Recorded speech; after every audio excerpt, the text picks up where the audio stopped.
Greetings, fans, and welcome to another impromptu review. So, as promised, I decided to do a retro review on Weapons Pack Bravo. And of course, nothing can go right because, as you can see from here, you have a few more items that I do not have here. And actually, I know I have them, but of the two Weapon Pack Bravos that I have, my M249s and both of the MP7s are missing, as well as box falling over. This handgun, I think it's a Steyr. I'm not exactly 100% sure. But I'll go over what I have right now. And as I said, it's kind of ironic because I have two of these sets and I'm missing both of each of those weapons that I mentioned. I know where my MP7 is. Well, one of them. It's with Snake Eyes. I upgraded him from an Uzi to an MP7. Now, the difference between the weapon packs Alpha and Bravo are very minimal. A lot of it is just colors, but there's one gun that's usually different. This is one of the duplicate weapons, an AK-47, but it's painted gold as opposed to the standard gunmetal gray that they come in.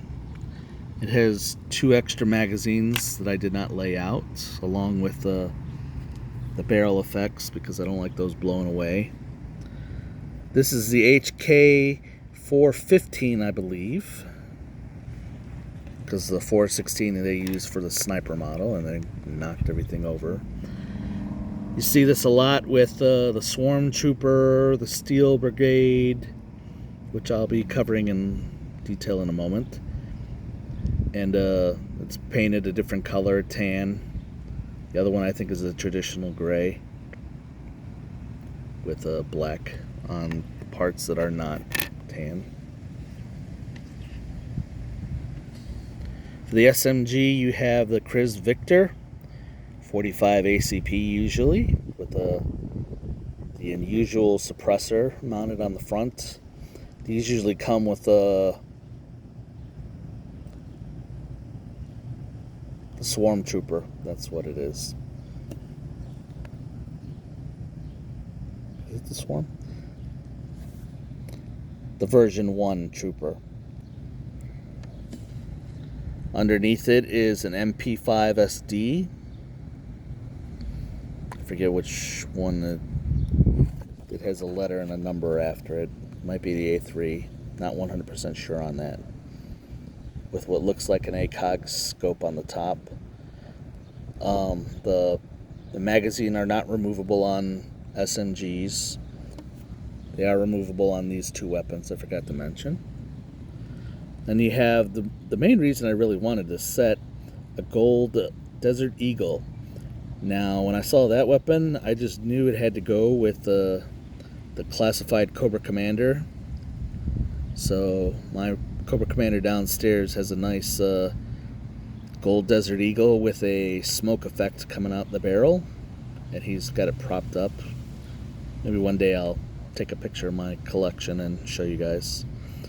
This is the sawed-off shotgun that comes with Krennic, I believe is his name, from Series 1.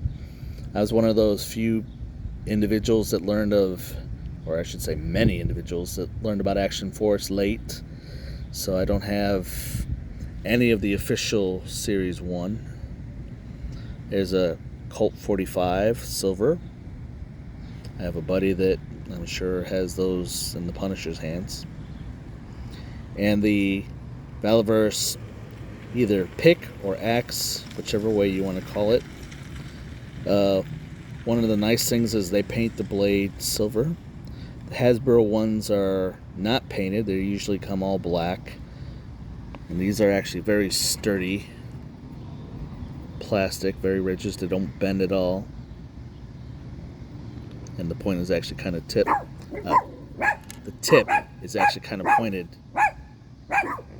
Sorry, my little companions decided to bark at whatever decided to blow by. The only thing and I don't have it one on hand to compare it to at the moment, These are actually smaller, much like most of the guns, than the Hasbro classified weapons, or Hasbro weapons in general, I should say. Right, now you might have noticed this box from Big Bad Toy Store when I was doing the aerial photo. I finally got my pre-orders of Steel Brigade, so I'm going to take a moment, I'm going to pause, and then I will cut this box open, and then we're going to actually review one of the figures. I know, new for me. Okay, so now that the box is opened, I am the proud owner of 3 Action Force Steel Brigade Night Ops Troopers. These are exclusive to Big Bad Toy Store. They're based on the Series 1 Steel Brigade Trooper, which unfortunately I don't own any of, because as I said, I came in late to Series 1. Quick summary if you're not familiar with the new Action Force line. So once upon a time, Action Force was what they called G.I. Joe over in merry old England and maybe all of Europe. I'd have to look into that again. And Hasbro owned the copyright for Action Force, but about the time that they decided to let one of their best designers, Bobby Valaverse, go, he decided to look for intellectual properties that he could turn into toys. He wanted to do military toys, because at the time the 3 3/4 G.I. Joes were not really selling anymore, and Hasbro was a long way away from making 6-inch military action figures. So he did a copyright search and found out that they let Action Force go, in addition to several of their G.I. Joe IPs, such as Steel Brigade. Now, I don't know if you remember, if you were a G.I. Joe collector when you were little, the Steel Brigade were a group where you could mail away for the figure, but you create the file card as you, or whatever character you wanted to call it. So basically it was an army builder that you got to create. Well, they let those go sometime in the 2000s. They made them for the 25th anniversary of Pursuit of the Cobra series, I forget which, but then trademark expired, they didn't renew, so as a big fan, Bobby Valaverse scooped it up. One day I hope to actually get a regular Steel Brigade, but I have to say, the Night Ops looks pretty awesome. Alright, I'm going to pause and pull this thing out of the box. Well, actually, before I do so let's just look at the box real quick. So, there's the window. Action Force, Steel Brigade. Cool side box art. Just the logo. And on the back, you have the group that this wave belongs to. So see, it belongs to Series 2, even though it was the exclusive. And the file card, which these guys do, that G.I. Joe Classified still doesn't. They do a digital form, but it's definitely not as cool as this. And I'll get into why in a moment.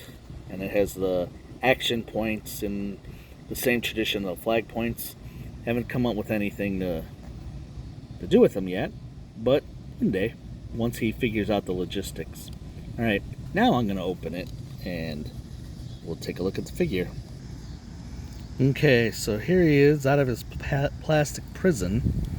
He has the typical HK 415 with the M203 attached to it, a knife that'll go in the sheath, his sidearm, I forget what kind of pistol this is, I'll have to look it up.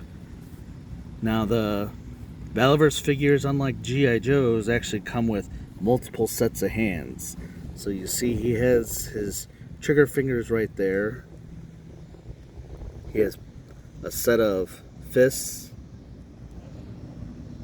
and 2 other sets. So he has 8 sets of hands, well, 4 sets of hands, 8 hands.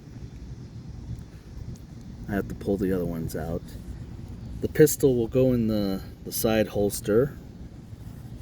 Take a look at it. There's the sheath for the knife. Here's the typical vest that the Steel Brigades all have. Oops, sorry. I love the black and the, looks like olive drab green and the grays on the vest. Now, as some of you might have heard with the first wave, some of the joints can be kind of stiff when you first take them out. They said to heat them. So far, he's a little stiff, but not too bad. Usually in the elbows is where I noticed. Yeah, I'm noticing it. You have to forgive me. I'm a one-man show here, so messing with the articulation while trying to hold the camera is a little difficult. So you'll have to, I'm going to pause, I'm going to test the joints, and then I'll let you know what I find.